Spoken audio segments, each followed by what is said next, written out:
Hello everyone and welcome to a new video. Today I'm gonna attempt to talk about some 5-star predictions. This is actually a video I have been considering doing many times. I am very particular about my 5 stars. I literally never know. It just comes on me suddenly and I never know if it's gonna reach its potential. So basically all the books here are either sequels or books by authors are already given 5 stars, because or else I literally cannot know. And I don't know why exactly I'm like this, but there's something about me reading a book and I need to get a certain book feeling to rate it 5 stars. It's not always even about quality, it's the certain feeling I have knowing it's a 5-star read. Sometimes I'm really unsure and sometimes it's very close, like 4.5 out of 5 stars, and I still don't round it up to 5 stars because I am really holding those 5 stars back. I will try to make another video another time of books I almost gave 5 stars that at this time is technically 5 stars for me anyways. I don't know what I was doing at the time, but these are books I am hopeful I will give 5 stars. I want to read more 5 stars. I wish I wasn't so peculiar because I need that certain feeling, and the more I read, the more I have discovered that that feeling is harder to reach. It's like the feeling in my heart is like, oh my god, this is a 5-star read, and it doesn't happen that often anymore, but that's okay. So starting off, we have a brand Sanderson book, and that is The Arithmetist, and this is one of the ones that I haven't read, and I also think they're one of his lesser known ones because it's not like one of his biggest series and not a lot of people talk about it as much, but I know people who read it really do love it. And the reason it's here is because it's Brandon Sanderson, and I literally cannot stop loving what he writes. He's just such a brilliant writer, where he writes the kind of book I exactly love in the way plot twists and plot is handled compared to some other stuff I read, which I also do adore, but just how Brandon Sanderson handles it is the exact way I want it, kinda.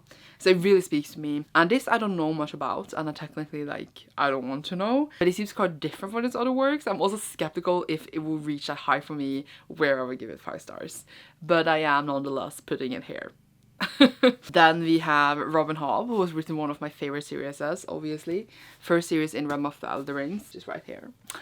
I gave 2 and 3 5 stars, and since then I haven't given any. I didn't even give the first one in this series 5 stars, even though it was very close. There was one of those that was very close. Now I'm like, was it 5 stars? I still don't actually know. Since I gave 2 and 3 in, you know, the Prestige trilogy 5 stars, I have potential in one of these to be 5 stars. I really hope so. I love this series, I love the world, and I have a feeling that that feeling I'm looking for is in here. So it speaks to me.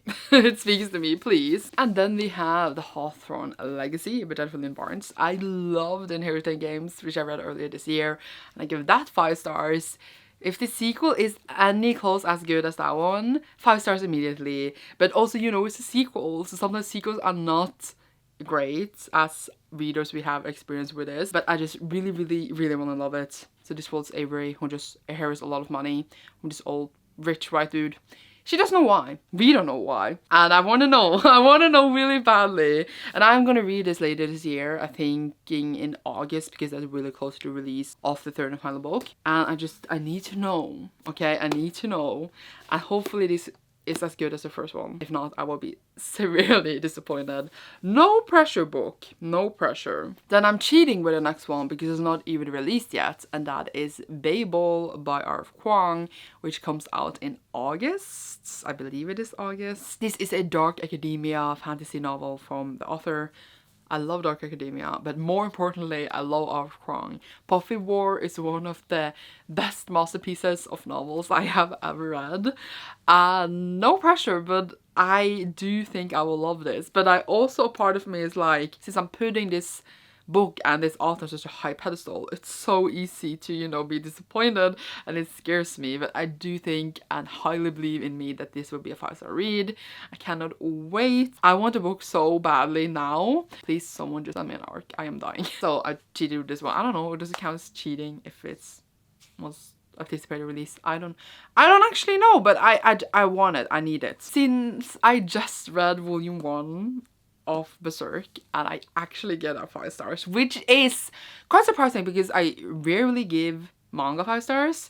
We have volume 2 and now I'm like, this needs to be a 5-star now, because we are in the golden era, is that what it was called, if I remember correctly, and it seemed to be one of the best eras, and now I think this will focus a lot on that, and that's why I think this will be 5 stars. I don't know if all the volumes will be, but I have a feeling that volume 2 will be a 5 stars as well, because yeah, I'm filming a whole vlog series for these. Every time I read one, I will film a vlog, so keep up.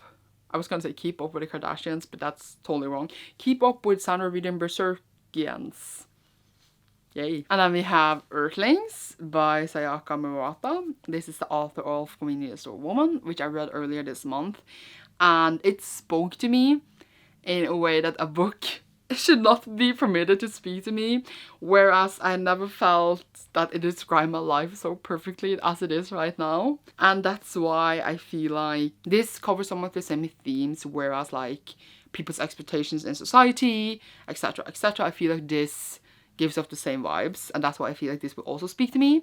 So I feel like this is also going to be a 5-star read. If it's not, then it's fine, but like the vibes from the first one seems to be the vibes in this one, unless it's completely different, then I don't know if those same vibes will give me 5 stars. But I am hesitant about reading synopsises sometimes, even though I did read it once, but I want to forget about it. So I shall give you an update whenever I read this, hopefully soon. It's not long at all even, you know? I immediately bought this after Convenience Store Woman because I was like, I need more. I need more. Cannot wait. I know this video was not really long and I don't really have that many options. It's because I am a picky person, okay? But the next one would be Wayward Children Series by Shania McGuire. And I gave the first book 5 stars. And I don't think I given another one 5 stars since that one. That is one of my favorite books of all time. But the way the stories are written, the way the books are, I just feel that there is a 5-star read for me here somewhere, or in the next ones that will come out. I have belief in you that you will give me that 5-star feeling again. So we are putting it here and we shall see what will happen. Wayward Children who don't know, full of people coming back from portal worlds and they need to deal with our world, and it sucks, which is pretty understandable. Could relate. That was a horrible description, but you got the point. So those are my 5 stars read for now. I feel like there's more, but I also feel like, again, I'm picky. I should make another video talking books that I didn't expect to give 5 stars, like Convenience Store Woman. Talk about why they gave me that feeling. That's another great idea. Look at that. Okay. Hope you enjoyed this little video. Maybe in a few months when I read these, because I can see myself reading a lot of these really soon, or like within a year or 2, I will react to this and you shall see if I was right. And then maybe I will stop being less picky and make another video where I can actually talk about more a varied amount of books. Now it's like, here are books that are connected to another fate that I already have. That makes sense. Leave a star emoji down below if you enjoyed this, and you will see me soon. Bye!